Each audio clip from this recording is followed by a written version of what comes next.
It's Dr. Melody Moore with a love bomb for you about proving. I wrote the other day, and I wanted to say more about it, that proving yourself is a setup to lose yourself. That so often, each of us, all of us, I know this is true for me for sure, become concerned, perhaps overly concerned, with proving something, whether it's proving ultimately that we're enough, proving that we deserve something, or just proving that we could do it, whatever it is. We tend to set ourselves up either to fit into a particular template that was designed for a robot, not for individual works of art like each of us are, or we set ourselves up to think we have to achieve a certain status or label or success, however defined, by a certain time or in a particular way.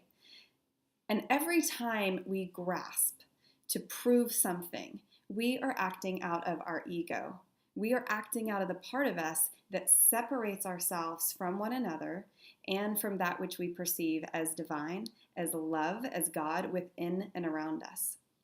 Every time we act out of ego, we're saying, I've got this. I'm under the illusion that I can control all the factors that would support me in being able to achieve this particular thing. That's proving.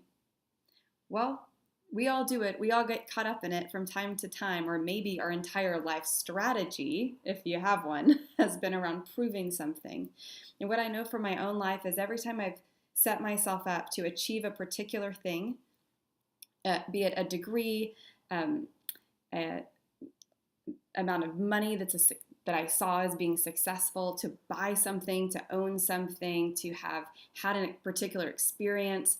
Every time it comes out of the ego for me, what happens when I achieve it is that I feel unfulfilled. It feels empty. It may feel for a moment like pride, or for a fleeting moment like joy, but what it really is just proving. And so it's empty.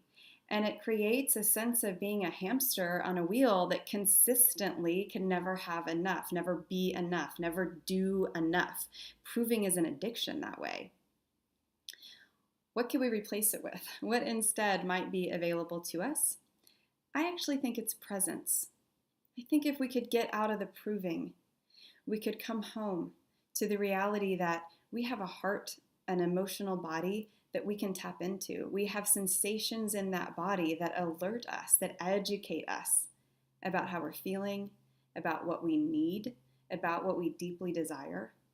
And that being present to ourselves in that way gives us so much more bandwidth, that's so much more capacity. And ultimately, it gives us the possibility to tap into our power in that present moment. Separately from proving, presence is our soul arriving into what's right here and right now, both within us and around us. And so a deep sense of connection, a deep sense of purpose, a deep sense of play and of real abiding joy can come from our ability to drop the proving and to get present, to be centered in our own presence. And of course, our relationships with everyone and everything benefits from our being present. I hope this love bomb has been a benefit to you.